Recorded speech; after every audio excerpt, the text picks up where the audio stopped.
the heart of really what we come to do well is understand our clients. Understanding what the needs of the family are. Help them make some decisions. Preparing the next generation for what's to come. Being on a first name basis, getting to know their stories. Working through their questions, their concerns, and figuring out the solution that's best. They trust us enough to come in and help them solve that. You really feel at the end of the day when you add value, there's a great sense of accomplishment and reward. Henry David Thoreau once said, "It's not what you look at that matters, it's what you see."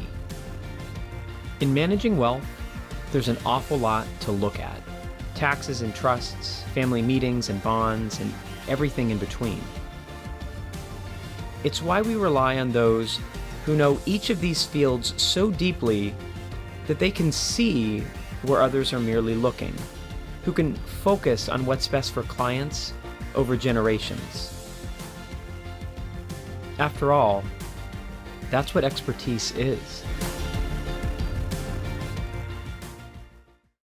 Airdrie Stud consists of more than 2,500 acres, primarily on Old Frankford Pike near Midway, Kentucky. This gently rolling, mineral-rich land provides a perfect natural base on which to raise young runners of exceptional quality. Over 215 stakes winners have been bred and raised at Airdrie, an honor roll that includes 24 Grade 1 winners. Airdrie stallions, top band of broodmares, excellent land, and a staff of dedicated, experienced horsemen combine to assure a bright future indeed.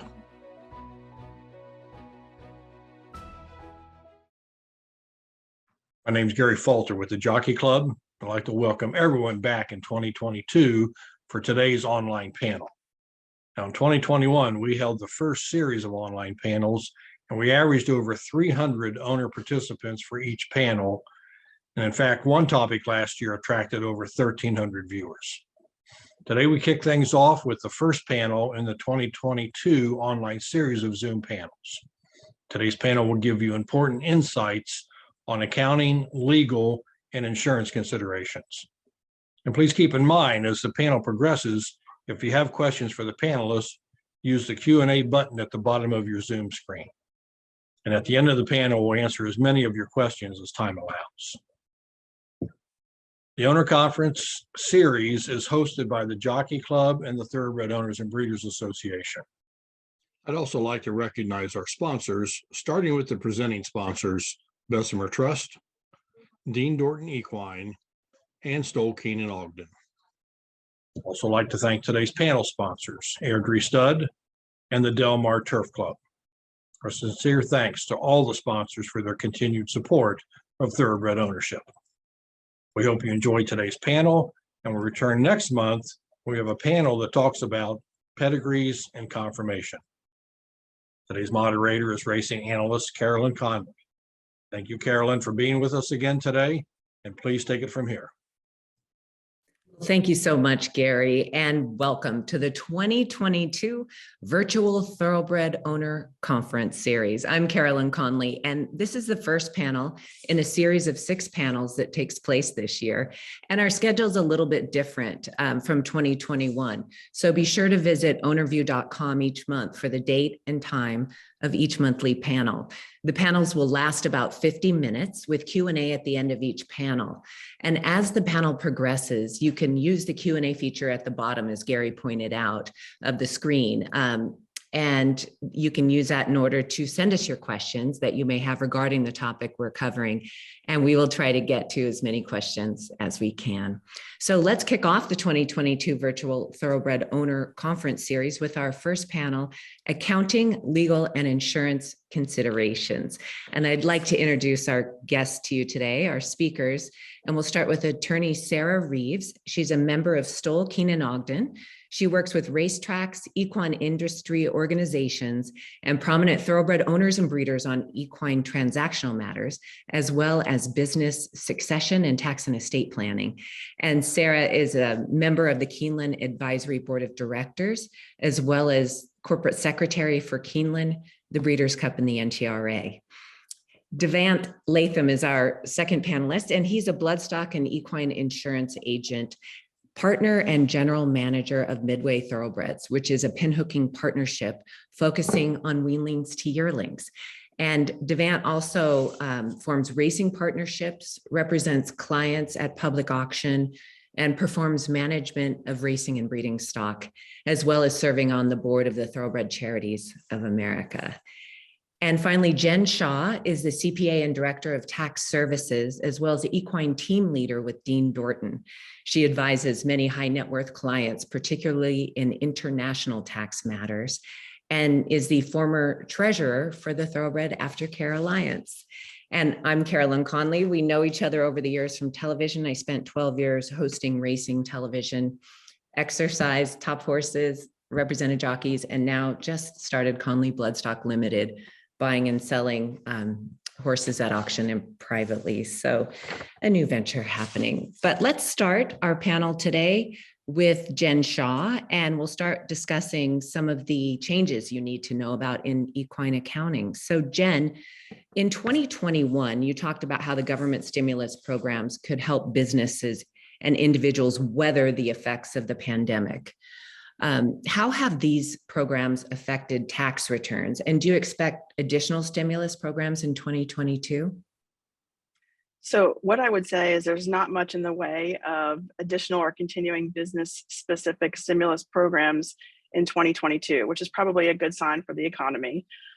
Many of those programs that we discussed back in 2021 and quite frankly in 2020 have expired. So the PPP loan program that finished back in May of 2021. So if your PPP loan was forgiven before 2022, you'll need to report that on either your 2020 or 2021 tax return. The loan forgiveness is not, of course, non-taxable, as we've previously discussed, but there are also some additional 2021 reporting items for S corporations, specifically with how they reported this PPP loan forgiveness based on some recent guidance that was issued by the IRS in 2022. So just some things to be aware of there. From an employee retention credit perspective, that was another popular program that also ended as of October 1st of 2021.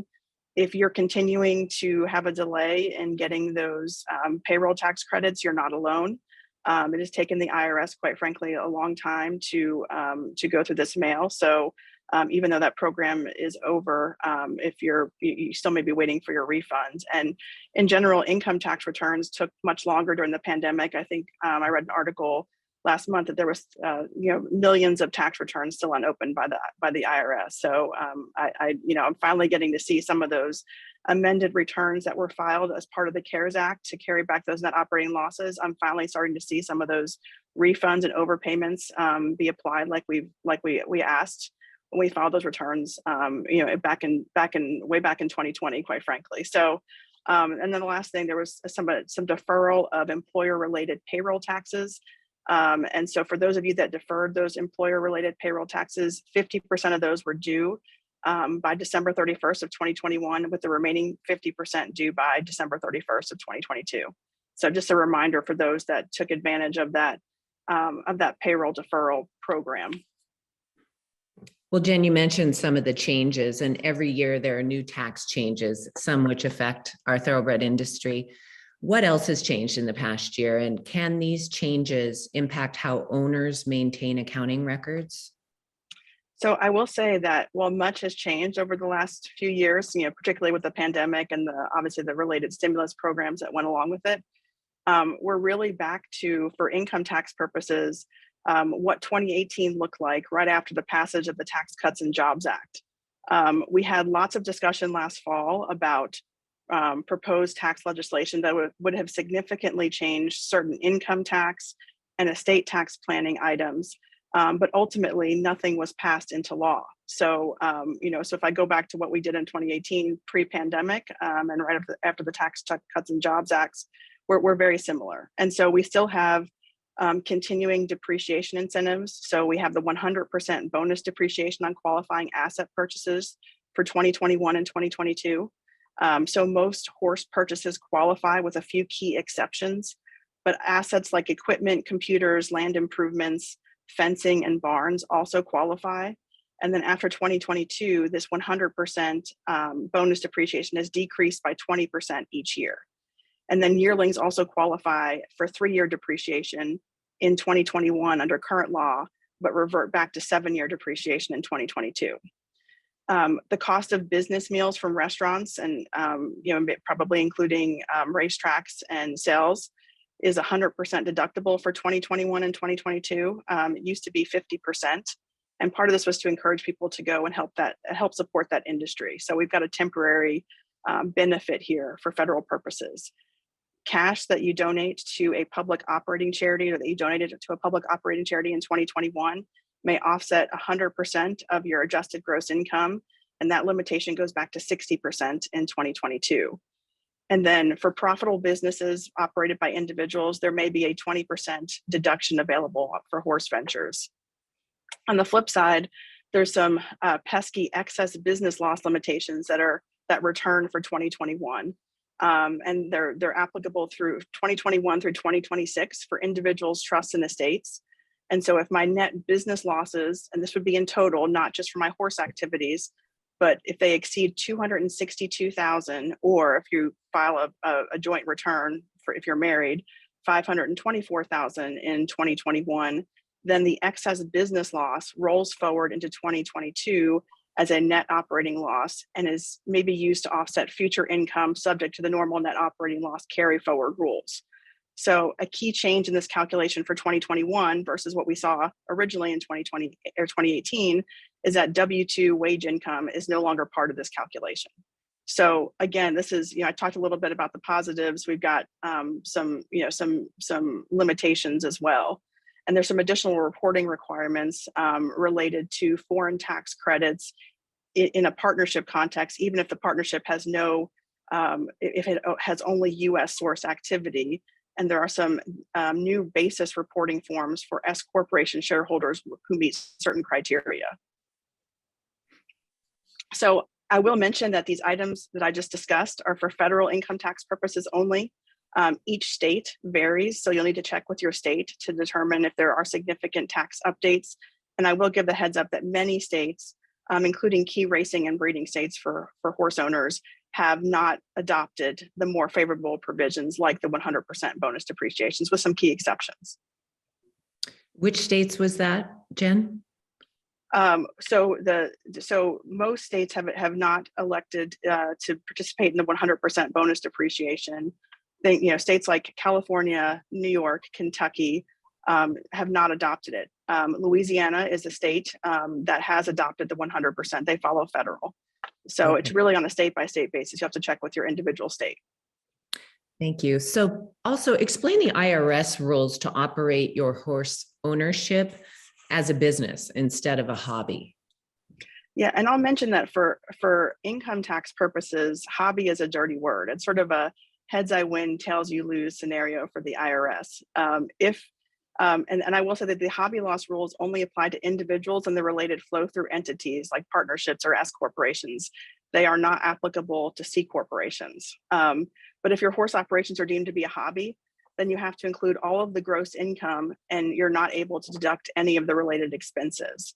So this is true through 2025 and could have a significant impact on your income tax returns if you have to include all of the gross revenue, but do not get any tax benefit for the related expenses that you've incurred. So the primary question when looking at, am I a business or a hobby for tax purposes, because really it's just a tax determination, is are you operating your horse activities with the intent to make a profit? And it's really more of a facts and circumstances analysis. So to help with the determination, the IRS regulations list 9 factors, and each factor is reviewed independently and no single factor outweighs the others.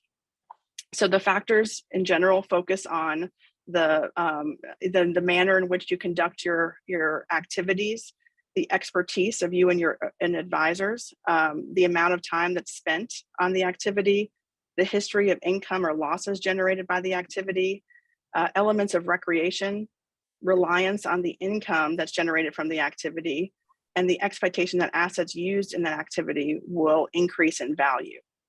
However, we found that general good business practices like clean records, organized books, separating personal from business activity, evaluation of what is working and changing what is not, is most helpful upon audit. So I will say that given the current tax incentives available to many businesses, including horse owners, tax losses have been accelerated over the past few years. I mentioned the 100% bonus depreciation, being able to write that off. And then for horse owners specifically, related income opportunities, unless you purchase a horse already racing, are often at least 1 to 2 years away or behind the respective expense incurred of the purchase or the payment of a stud fee. And so a history of large tax losses could potentially trigger an IRS audit and look at this hobby loss rules. So there is a safe harbor that's available where, if met, the burden of proof shifts from you to the IRS. And so if you make a profit in your horse activities in 2 out of 7 years, then you are presumed to have a profit motive. In other words, operating as a business. For most businesses, non-horse related, that rule is 3 out of 5 years. But for horse activities, it's 2 out of 7. And the 7-year period starts with a profit year and contains at least one other profit year. So just because you don't make a profit in 2 out of 7 years doesn't automatically mean that you are deemed a hobby versus a business. What that means, if you're audited by the IRS, you may have to go through those 9 factors to prove that you are a business versus a hobby. And so oftentimes I'm asked, what should a horse owner do in order to best position themselves for these hobby loss rules? Number one, make a profit. Certainly easier said than done in the horse business, and especially with the tax incentives that are out there. But that is obviously very helpful. And we do recommend looking at that 2 out of 7 year rule and considering the timing of deductions and also the depreciation choices made. You can elect out of the 100% bonus depreciation if you would prefer to spread that expense over a period of time versus just that first year. I mentioned it before, but maintaining separate books and records for your horse activities, tracking life to date, profitability by horse if feasible. I realize that's not feasible for all, but it is helpful to show that you have been profitable on specific bloodstock, even if you've not been profitable overall.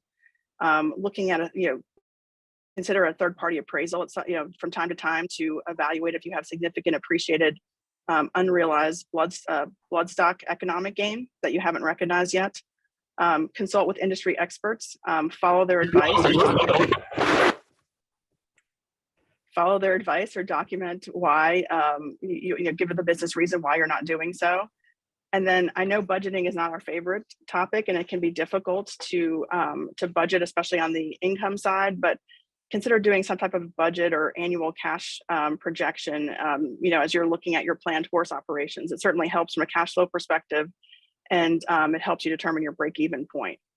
And I will mention that we have seen an uptick in IRS audits recently due to some specific IRS audit initiatives that target high-income taxpayers, and also, quite frankly, due to the increased tax losses as a result of the 100% bonus depreciation. So again, that's, it's a little bit of a mouthful for the hobby loss rules. And the hobby loss rules, I'll point out, are different from the passive activity rules. The hobby loss rules is truly a designation of business versus hobby. It's kind of either I get to deduct the losses or I have to pick up all the income. There's a separate limitation called passive activity rules, the so-called 500-hour rules, and that just affects the timing of when you can take business losses. So there's two different, it's two different things, but quite frankly, the hobby loss rules are sort of the first line of defense to determine whether or not your horse activity is operating as a business or a hobby. Thanks, Jen. And for those of you watching, it does get confusing and very detailed. So please submit your questions with the Q&A feature at the bottom of the Zoom screen. So now we are going to move on to Sarah. And Sarah Reeves, as you know, attorney in the industry. And Sarah, what laws and legal considerations do you think new horse owners should be most aware of? I think, my best legal advice here, and I'll talk about some specific laws also, is really to get it in writing. That is hard sometimes for our industry. But for example, in racing states, including Kentucky, if you purchase or sell a horse for more than $10,000, you need to record that in a written bill of sale. Now, that's required by law. It's also just good business sense. You want to make sure that when you're buying a horse that you know what you're getting. So one thing I always recommend is make sure if you're buying a horse that you do a lien search in the state where the seller is doing business or residing. That's important. Just like with a real estate transaction, you want to make sure that you're getting good title and that you're not buying a liability. So that's one thing to think about when you're buying and selling horses. I think the other thing that customarily you want to make sure you're doing is your due diligence. So whether that's vetting, making sure that you have an opportunity to fully vet the horse. I'm also seeing now with an increased emphasis on safety and integrity, people are wanting to do testing on horses too for medications and other substances that might be in the horse, especially if it's a racing prospect. So that's important as well. I think another thing to think about is risk of loss. And when risk of loss and title will pass, will it be when you sign the bill of sale? Will there be a subsequent closing? And that's important as well. I touched on the law requiring you to have a written bill of sale for the sale of a horse. There are also important laws about dual agency. So if you are paying an agent, you need to make sure that that's in writing as well and fully disclosed to all sides of the transaction. That's really important. Again, going back to sort of make sure you get it, get everything in writing. Not to sound like the attorney on the panel, but I am. Indeed, you are. And owners can keep excellent accounting records and have a detailed budget and business plan. But what are some of the pitfalls owners fall into from legal aspects that can be avoided? Yeah, I think, there's several. There's probably 3 top ones that I see. And I think my advice here is you want to make sure you have a really good team. You want to make sure you have advisors, both operationally and then sort of your legal and accounting advisors. So you want to make sure you work with a trainer you trust and a consignor you trust and an insurance agent you trust, as well as having sort of your legal and accounting, bases covered. The first, it may seem obvious, but I see it a lot, so I'm going to mention it, which is I see a lot of folks owning horses in their individual name. And that's obviously a legal liability because if someone is kicked by a horse, for example, they may sue you individually and get a judgment.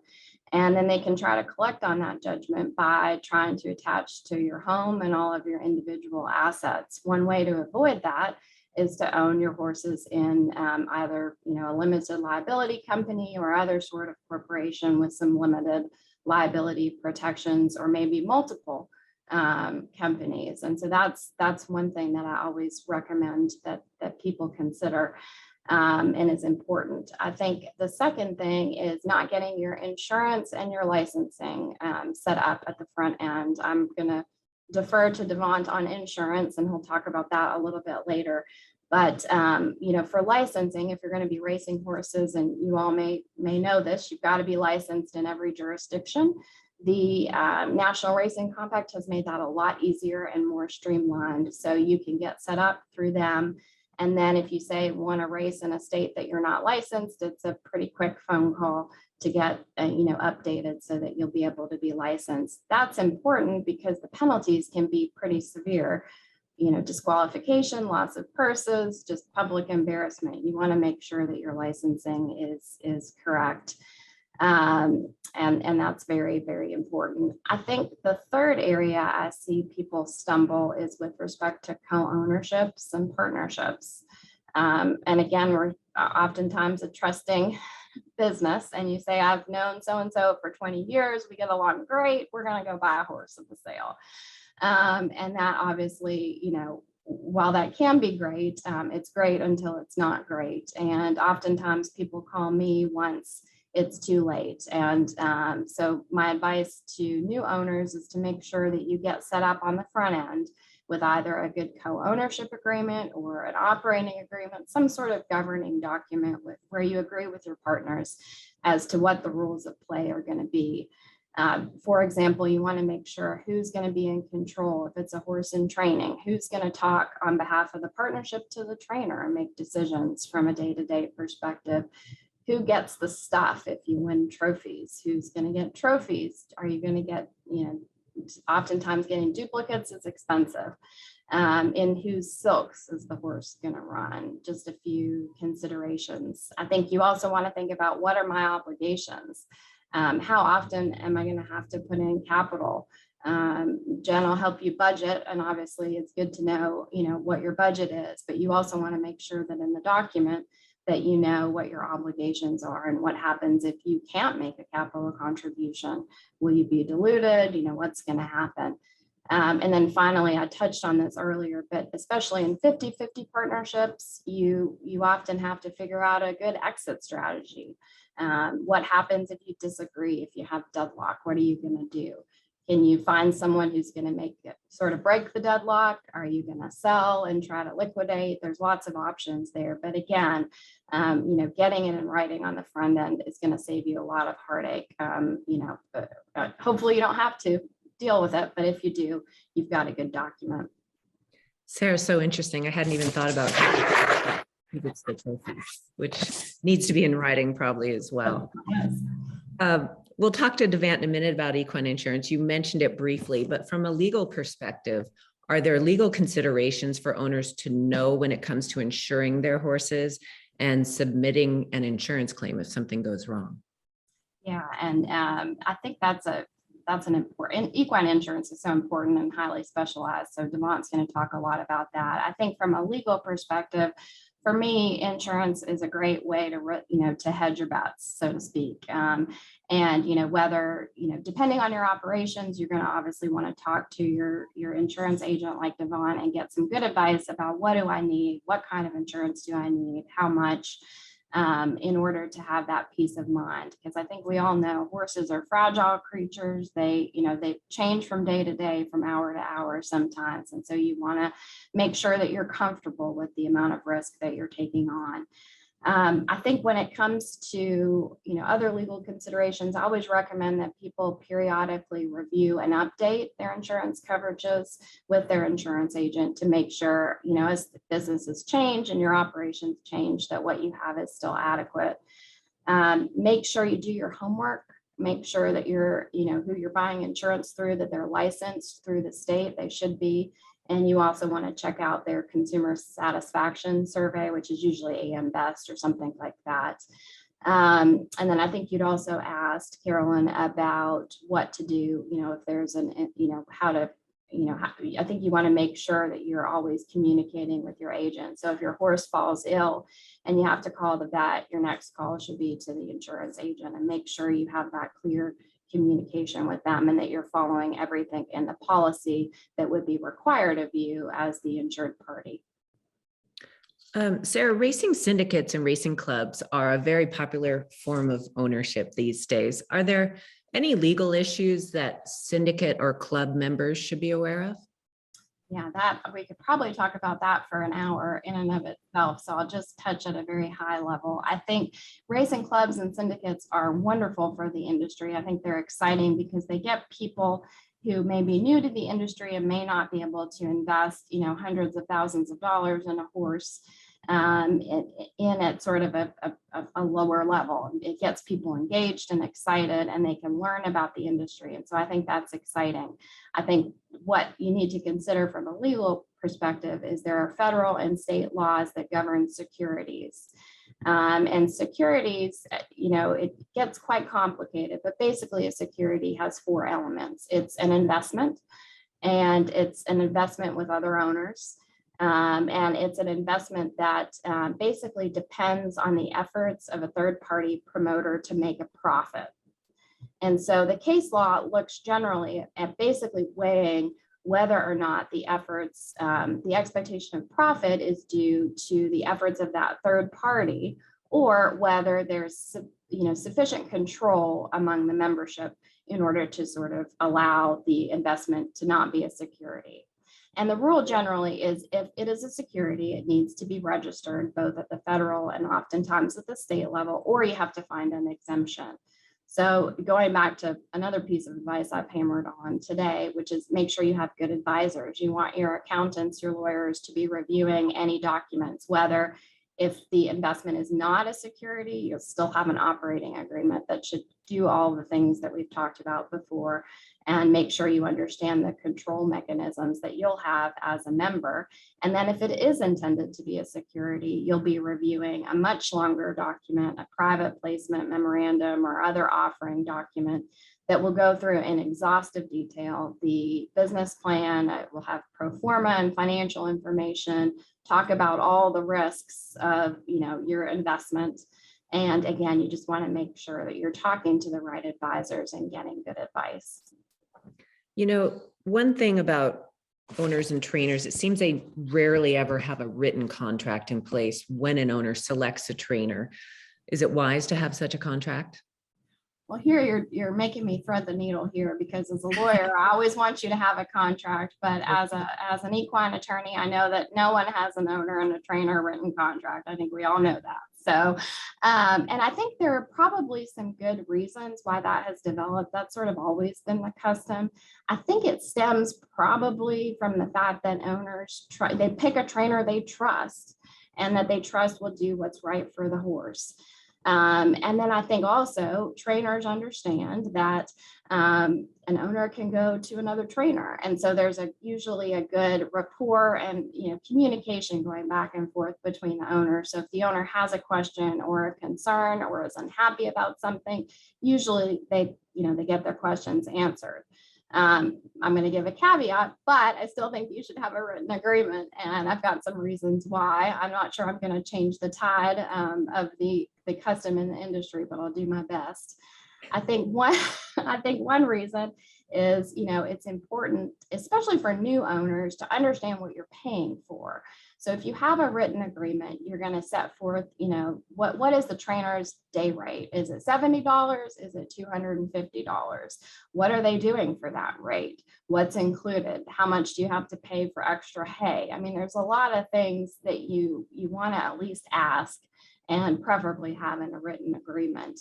And again, for new owners, what is the trainer going to do? What services is he or she going to provide? Some trainers train, 3 times a day, some, or 3 times a week. Some are, more frequent than that. Some trainers delegate most of their responsibilities to assistant trainers, while others like to do it themselves. So again, I think for new owners to the business, it's a helpful exercise to know what you're getting. I think the final point is just what happens in an emergency. So if the horse colics, what are you going to do? You might want the trainer, and again, this goes back to the difficult, you've got the custom of the trainer is probably going to do what you want him to do, right? Call your vet, but it doesn't hurt to have it in writing. Okay. And if, with that in mind, if you could pick one thing that all owners should be doing from an accounting and legal perspective, what would that be? I think it's have a good team. I think you want to have a great team of not only your trainer, your consigners, your agents, your vets. You want to have a good insurance agent.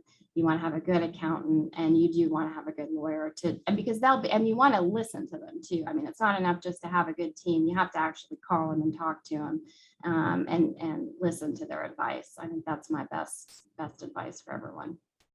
And I'll just echo what Sarah said there, and that it's important to also get that team in place before you start setting up shop, because I know I could recommend something that works really well for income tax purposes, but then Sarah and her team will tell me it doesn't work for licensing purposes. So I think just getting that team in place and continuing to listen to their advice is very helpful. Good point. Really, particularly when forming a partnership, I would imagine. And one person who knows something about that, Devant Latham. Devant, your turn. And, with your background in insurance, there are many types of equine insurance available to owners, but I don't think owners maybe know about these different types. Can you explain the various options? Sure. The obvious one is mortality, but directly on the heels of mortality, there's an endorsement that I recommend called emergency colic surgery reimbursement, which means because the policy will require you to do everything you can to save the horse colics, you're required to do colic surgery. If you don't have the ECS endorsement, that's an out-of-pocket cost. So that's an important little endorsement that's often overlooked.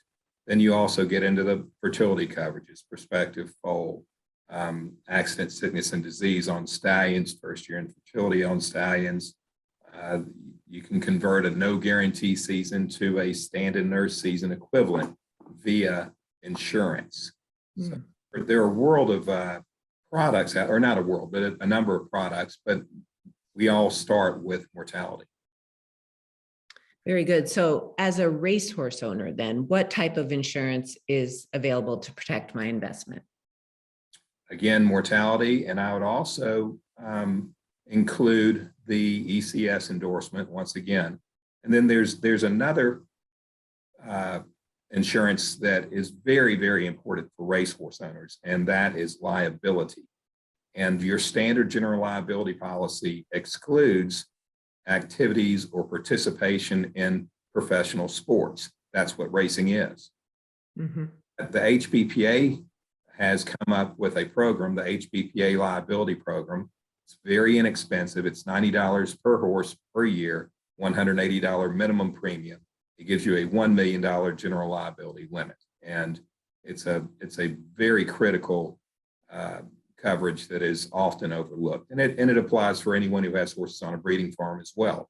Yearling busts through a fence, goes out in the road, and worst case happens, gets hit by a car, and people in the car are hurt. Again, you've got a third party exposure, and that's where this HPPA liability would step in for you. It's very interesting how that exception is made for professional sports. And of course, it relates to thoroughbred racing. So let's say I'm a member of a racing syndicate, then can I take out insurance on the racehorses I'm invested in? You can, but most syndicates, most partnerships buy it for the partnership, and they build the cost into whatever your unit cost or unit fees are. So that's an important question to ask your manager, whoever's managing your partnership or your syndicate. Well, what about claiming insurance, and how does that work? And can I insure a horse before it's claimed, after it's claimed? When does that apply? You can certainly insure any horse after you've claimed it, but the risk is prior to you winning the claim. And every HPPA district or jurisdiction handles claiming insurance. It's not readily available on the outside market. So the HPA program, contact HPPA at whatever track you're trying to claim from, where you're trying to claim, and let them guide you through that. Okay, very good. Good to know. What about if you own brood mares? What type of insurance is available for the mare in the in utero foal? Right. That's where we get into some interesting situations. And sometimes the trigger is actually, did you buy the season or did you buy the mare in foal? You know, if you bought a mare in Keeneland November, for example, and she is in foal, there's no guarantee. But when you purchase that mare, if you've already discussed this with your insurance agent, you can place prospective foal insurance on the foal she is carrying. Typically, we look at the purchase price, and you can, if you're going to place mortality on the mare and prospective foal on the foal she's carrying, you're going to divide that total purchase price so that the two halves do not exceed it. You can certainly insure for less, but you cannot insure for more than what your purchase price was. Okay, that makes sense. And how common is that? I mean, would you say 50% of the time they would? You know, risk is a personal question. Everyone feels differently about risk, what they're willing to take on and what they have to protect. I'll put it this way: as a bloodstock agent and an insurance agent, but primarily as a bloodstock agent, I make sure I ask every client before we go to the sale, now, are you going to want to insure these horses? Because if you are, let's talk about that and get it set up before we go into the ring. Yeah. You know, when the hammer falls, that's your horse. And I've seen worst case scenario where a horse didn't make it out of the ring alive. And that person who just bought the horse, hammer fell, his horse is dead. And I hope he had, quote unquote, follow the hammer insurance before he went in there and bid. There's so much going on in that moment, so many nerves. To have that in place before you're bidding at auction, to have Absolutely. that security before that hammer falls that you're covered.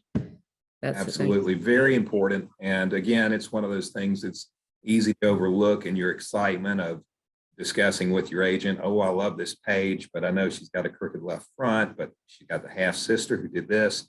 There's so many other factors. Mm-hmm. The exciting part of our game that it's easy to overlook.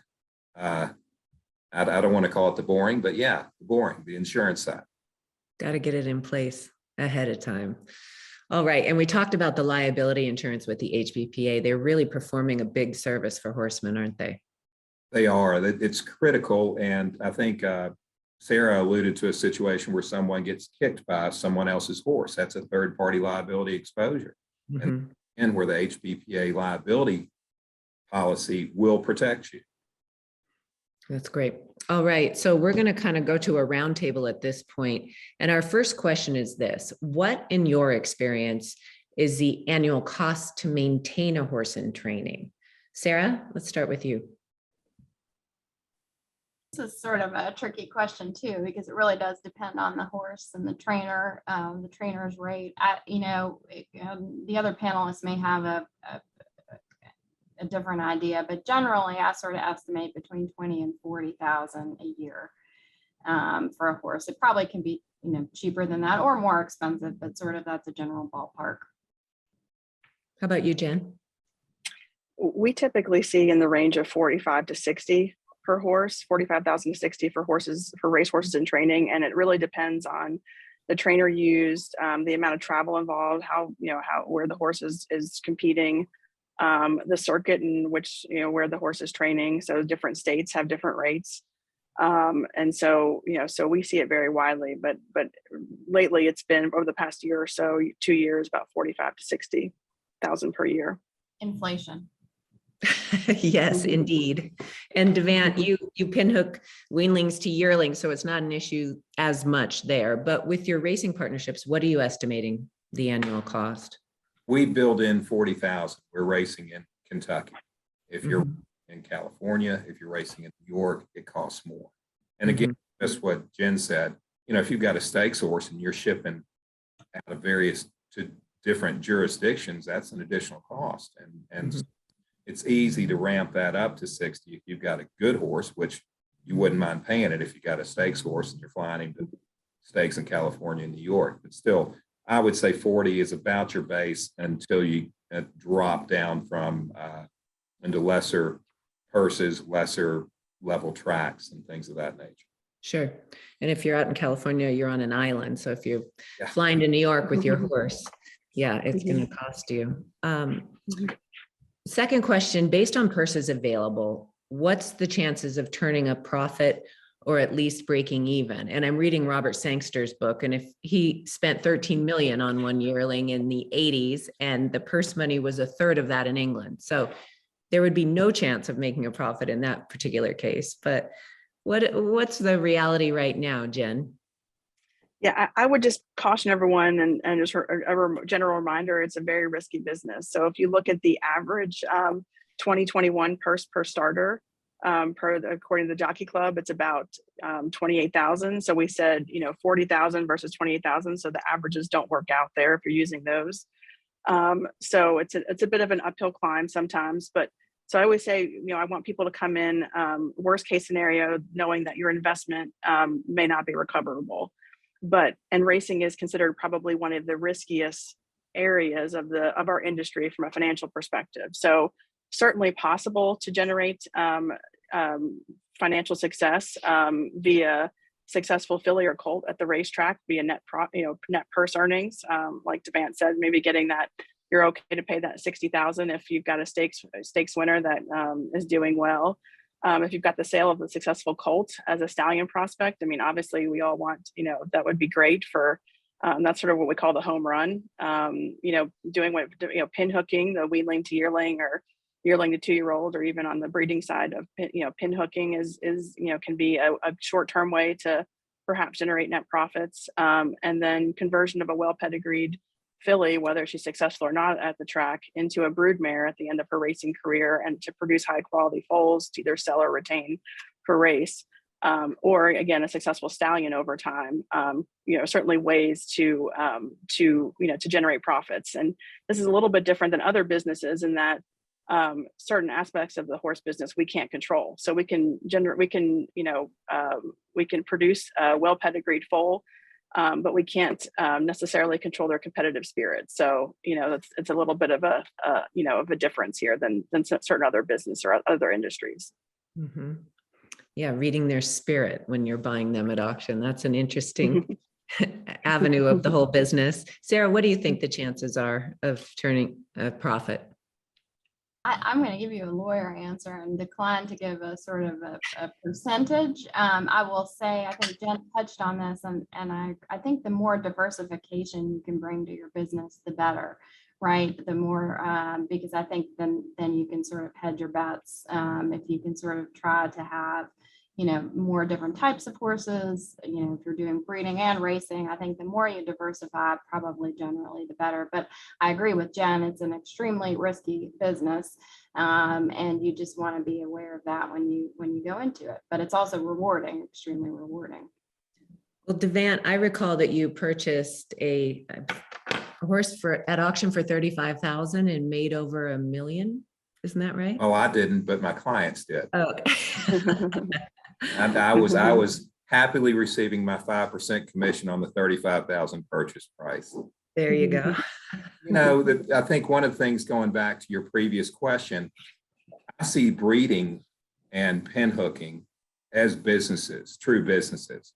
Mm-hmm.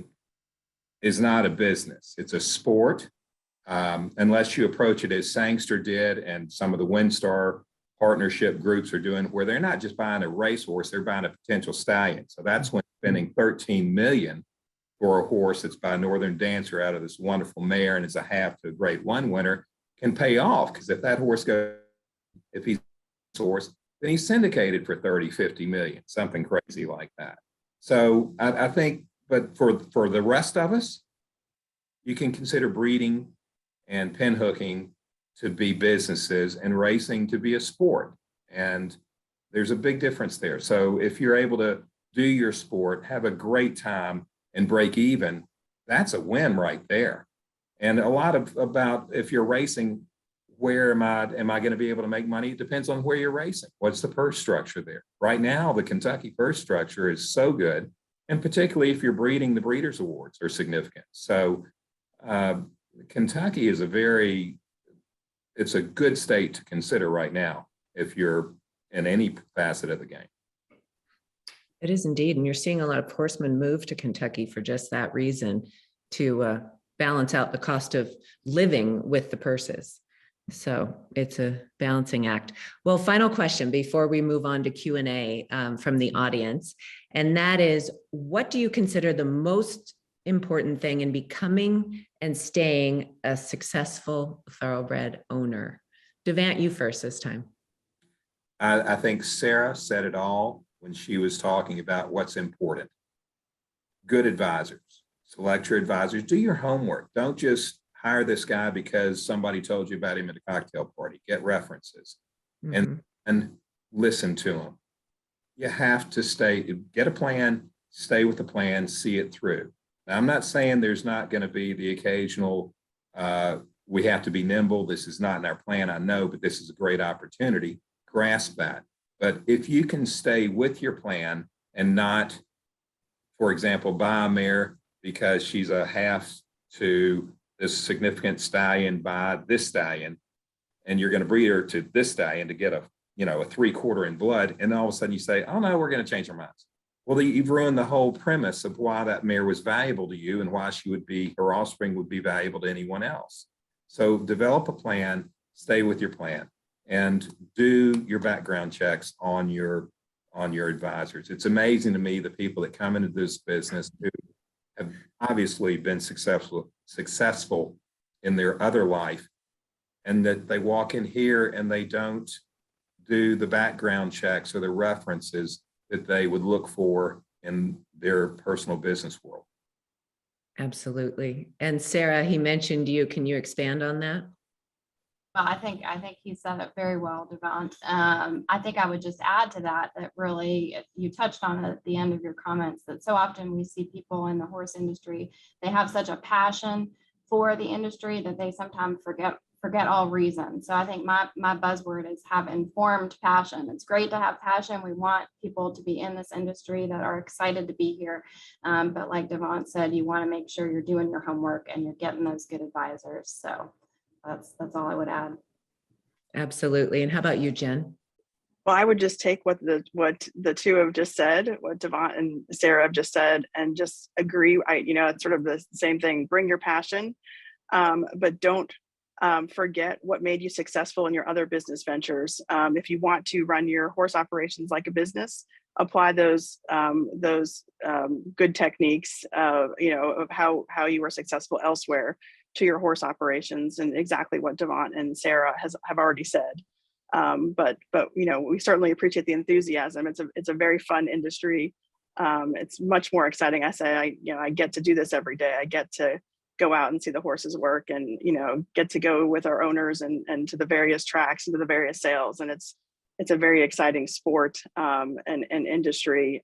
And so just don't forget everything else, that the good business practices that made you successful in the first place. Nothing quite like a day spent with horses, whether directly or indirectly. So that's why we do it. So much fun. Well, that concludes our panel discussion, and we're about to move into the Q&A portion of our segment. So while we sort through the questions, please enjoy the following from the Blood Horse, our Q&A sponsor. Blood Horse Plus, available through bloodhorse.com, provides exclusive, timely, and unmatched content to subscribers, including Fox Sports, Blood Horse branded weekly programs, a detailed stakes winners section, behind-the-scenes videos from Blood Horse staff, on-demand access to deeper horse statistics, and a $5 monthly credit to equineline.com. Upgrade to Blood Horse Plus today. All right, thank you so much. And Gary, what do we have for Q&A? Okay, well, a lot of good questions, so I'm going to get right to it. So first question is, how does LLC structure and K1 forms affect appearance of hobby loss? Jen? So I'll take that. So it does certainly maintain separation between your other activities and your horse activities. So we do recommend utilizing either an LLC, a single member LLC, or a multi-member partnership LLC to separate your horse activities. And sometimes it used to be that you'd say a multi-member LLC that's a partnership with just one number on a personal return may look better than having a single member LLC with a large loss. But quite frankly, it's really about the same. So I do think that certainly having a separate legal entity is helpful as it relates to you treating your horse operations like a business. Okay. Next question. If you're part of a racing partnership and they carry insurance, is it recommended or necessary to also carry liability insurance individually as well? It's not I think that goes back to, do you own horses outside of the partnership? And if the partnership has that liability policy, which they certainly can, then, and this might be something that Sarah can touch on, you are protected and I would believe you're protected by the entity's liability. If you own horses outside of the, yes, I would just say you're protected by the entity's liability. But Sarah? I would agree with that, Devon. Okay. If someone has been in the racing ownership business for 7 years without a profit, do they need to set up a different ownership entity so that they can still deduct the losses? So no, that's a presumption rule. So if you have generated losses for 7 years, you've got to look at the 9 factors and make sure that you can defend yourself. But we've worked with horse owners that have never shown a taxable profit, but have shown unrealized appreciation in the bloodstock and the farm if they've used the farm for their horse operations, or they've shown that they've just had a series of bad luck, that type of thing. So there is a revenue ruling from the 70s out there that talks about contributing horses into a partnership, and does it start the 2 out of 7 rule. over again. It does to a certain extent, but you also have the 2 out of 7 rule that you continue even if you're a partner in that partnership.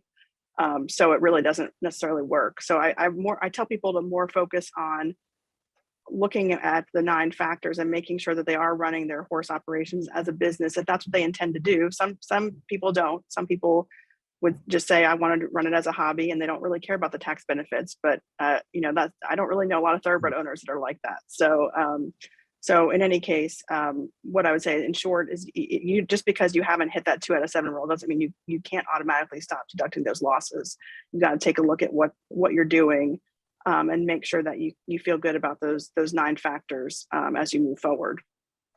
Okay. Here's one. I've read a lot about HISA, HISA. How can I find out how that affects me as an owner? Well, that's a good question. And HISA, for those who don't know, is the Horse Racing Integrity and Safety Act, which was passed in late 2020. And the new Horse Racing Authority, as you've probably all seen, is getting up and running to deal with new safety and integrity matters. That is sort of beyond the scope of our discussion today, but I would encourage folks to go to the website, which is HISA, HISAUS.org, and you can submit questions. I will say just anecdotally that I think it's an exciting new era for safety and integrity in our industry. And so feel free to go explore the website. Okay, thanks. If I own horses through a partnership and each horse is set up as an LLC, do I need to establish my own LLC? Probably one for me as well. If I'm understanding the question correctly, I think the good news is this person is doing more than a lot of folks are doing because they're owning their portions of a horse in an LLC. I always still recommend that an individual have an individually owned LLC because the more layers you can place between yourself and the potential liability, the better, is the short answer. Okay. Maybe this one for Devant. At what price point of the horse is it recommended to get insurance? My insurance agent said it's hard to get racehorses insured due to the high risk of injury. Well, it's not hard to get racehorses insured. Rates do range according to the value of the horse. For example, a $20,000 racehorse is going to have a higher rate than a racehorse that's insured for $100,000. And again, this goes back to individual risk tolerance. What are you prepared to lose? And I think that's the question. If this horse died tomorrow, would you be okay with that? Right. And that's a question I ask quite frequently because you see people that are multimillionaires that self-insure, which means they don't. And then you see people that are multimillionaires that insure everything from $1. So it's an individual question. Okay. So what is the liability or the responsibility of an owner to ensure that the trainer is not doing anything illegal? Another one for me. I mean, this is why I pound the drum of it's still better to have a contract and a written contract with your trainer because you would deal with that in the contract. You would have, and especially I think with the increased emphasis on medication compliance and anti-doping compliance, that's another reason. Probably one I should have included in my section on that, and that's a good point. And a reason why you would want to have a written contract with your trainer to make sure you're clear on what the rules are and whose responsibility it is if the rules are broken. Okay. How do insurance companies determine insurance amounts for horses that are purchased privately and or have raced successfully and have conditions remaining, for example, never been in a claiming race? So how do you establish value for insurance coverage? Let's say on a private purchase, for example, if you've got a bill of sale that says this is what you paid for the horse, that's pretty much what the value on the horse is. Now, you don't have to insure to the full purchase price. You can insure it for less, and people do that. That's one manner of risk reduction or risk, I guess, expense reduction. When it comes to race horses, if you've been watching right now, racehorses have never been worth more money, regardless of what their level is. Everyone needs a racehorse. Every trainer out there wants another horse. Every owner out there wants another horse. So we see, for example, at the Horses of Racing Age auction, horses that ran for a $25,000 tag go through that sale for 50 grand. So when it comes to how the insurance company appraise the horse, they have bloodstock agents they refer to. They have trainers they refer to. And in general, they have a pretty good idea of what the market value would be on that horse based on his PPs. Okay. So what, if any, tax benefits do owners receive when they donate to the Thoroughbred Charities of America, or maybe the TAA, Thoroughbred Aftercare Alliance, or any individual thoroughbred retirement facility? So I'll take that one. For most that you mentioned, so the TAA, the TCA, a lot of the thoroughbred aftercare facilities, they are 501c3 nonprofit organizations. So if you give a voluntary donation to one of those organizations, you receive a charitable deduction. And for 2021, as I mentioned, if you can offset up to 100% of your adjusted gross income if you're an individual for donations to these organizations. I will make a caveat with the TAA specifically. There's some automatic donations that come via the sales companies, and we deem those as ordinary deductions, ordinary business deductions, because they're not necessarily voluntary, they're automatic. And so that's actually a bit more beneficial to have an ordinary deduction, because not everyone can benefit from a charitable deduction. So, but there is certainly some tax benefits associated with voluntary deductions and to those organizations as charitable deductions, and then those automatic deductions to the TAA are really considered ordinary business expenses, which are a little bit more beneficial. Okay. A few more questions. How do you pre-purchase insurance when you plan to attend horse sales, but you don't know for certain which horses you'll be able to purchase? Right. We just put the insurance company on notice and say, if we purchase a horse in the name of Gary Falter LLC, then we need to have insurance bound at the fall of the hammer. We can also say we want it bound at purchase price, or we want it bound at 50% of purchase price, if you want to be that specific. In my scenario, in every scenario I've worked with, we answer fall of the hammer at purchase price. And if we decide the next day we want to reduce that, we certainly can, and it's done on a pro rata basis, or actually they'll make that reduction retroactive as long as it's within 24 hours of the purchase. Okay. Here's one. Can attending this conference or conferences like it be used with the IRS when you talk about time spent for education? Yes. Good answer. Okay. This one's a little bit long, so I'll just read through it. Our LLC will have a K1 profit from a breeding partnership that we are the majority owner, but not the manager. Our LLC will have a loss without the K1 income, but a profit with the K1 income. So here's the question. Would the IRS include the K1 income when making a determination of hobby or business? Well, there's a lot there. I'd There is. I'd rather, what I would say is, in general, you are able to group activities if they're like. So I don't know if the LLC is other horse activities that are directly owned, or if it's a different business altogether. But when you're looking at hobby loss, the IRS looks at like activities. So there's a very, I don't say famous in my world, but maybe not in everyone else's world, but there's a great case out there called the Topping case, where an interior designer was able to link her interior design business to her horse activities because she was getting interior design clients through her show horse activities. And that was deemed to be one activity by the IRS, or actually through the courts, because she could show that she was using her horse activities, which generated losses, to increase her interior design business. And so that's a great example where those activities could be linked together. So in this particular situation, if the breeding K1 can be linked to the activities of your LLC and deemed to be one activity by the IRS, then yes, you could combine those for the hobby loss rules. If your LLC is, if it does completely different things and it's not related, then that's a different answer. Okay, great answer. Thanks, Jen.